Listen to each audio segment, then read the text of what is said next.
Yan, magandang tanghali po sa ating mga kamaster. Ngayon po, nandito po tayo sa Baldog. Nag-home service po tayo ng washing machine sa dryer.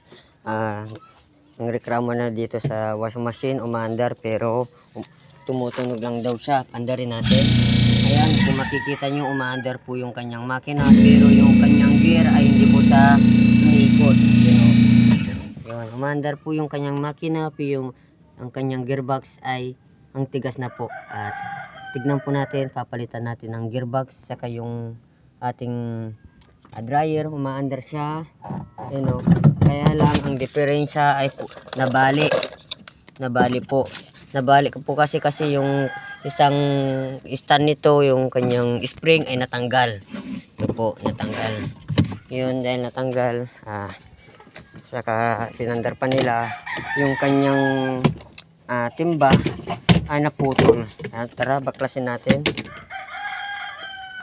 Yan mga kamaster, kung mapapansin nyo ay aking binaklas na. Yan po, pandarin po natin yung kanyang washing. Yun, malakas po ang kanyang ikot, yung washing. Yan, kaya ayaw pong umikot dahil yung kanyang gearbox ay sira na po. Ayun o, matigas na po. Hindi niya na po mapaikot. Yung dryer naman po, pandarin natin. Ayun o, malakas din yung kanyang dryer. Yan, pati muna natin. Yan. Ang naging diferensya ng dryer, natanggal yung isa niyang spring.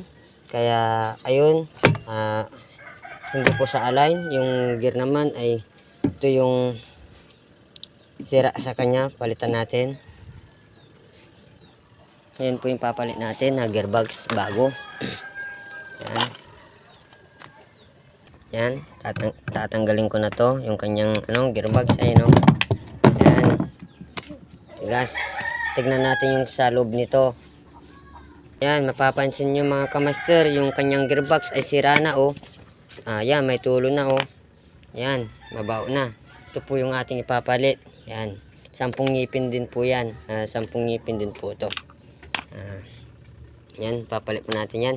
Yung isang dala natin, ang ngipin niya ay 11.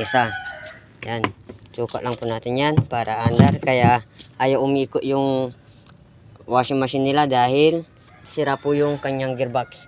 Ngayon po, nasisira po yan siguro sa katagalan na rin o sa minsan nasisira po ang ating gearbox sa madaming damit, kaunti po ang tubig.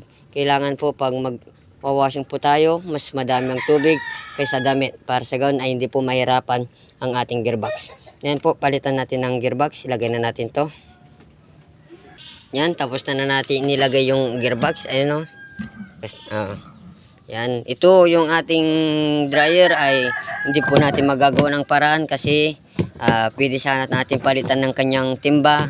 Ayun o, nabali. Kaya lang po, kahit palitan po natin to, hindi rin tatagal dahil na punit na yung kanyang body. Yung lagayan ng rubber. Ngayon, suggest lang po natin sa ating mahal na customer, dahil pwede naman yung makina, gawa na natin ng sarili nitong kaha. May kaha naman tayong pangpalit, gawin na nating single. Para magiging single na rin to. Kasi hindi na rin tatagal kapag gagawin pa natin ang paraan to. Mababasa yung makina. Yan, dahil pwede pa yun. Kanyang makina, gawin natin ang paraan, bigyan natin ng single na kaha ng dryer. Ngayon, pwede na yung washing, pinalitan natin ng gear. Yan. Yan po. Buuin na natin. Yan mga kamaster, tapos na natin nilagay yung gearbox. Bigyan na ito yung gearbox niya, ito yung pambelt. Pinalitan natin yung pambelt kasi pungpong na. Bigyan natin ng tubig yung washing machine. Ito yung makina niya ng dryer. Tinanggal ko na kasi ililipat natin to sa kaha kasi sira na yung niya, body kaha ng dryer. Ayun yung gearbox ng bago na nilagay natin. Tara, pandarin natin. Yan, binigyan ko na ng tubig. Pandarin na natin kung iikot na yung kanyang ilisi.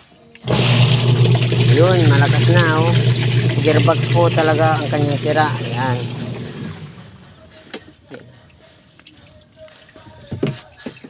Lang. Matagas.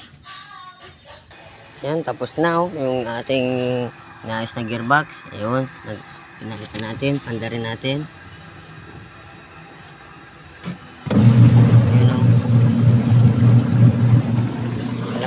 umiikot.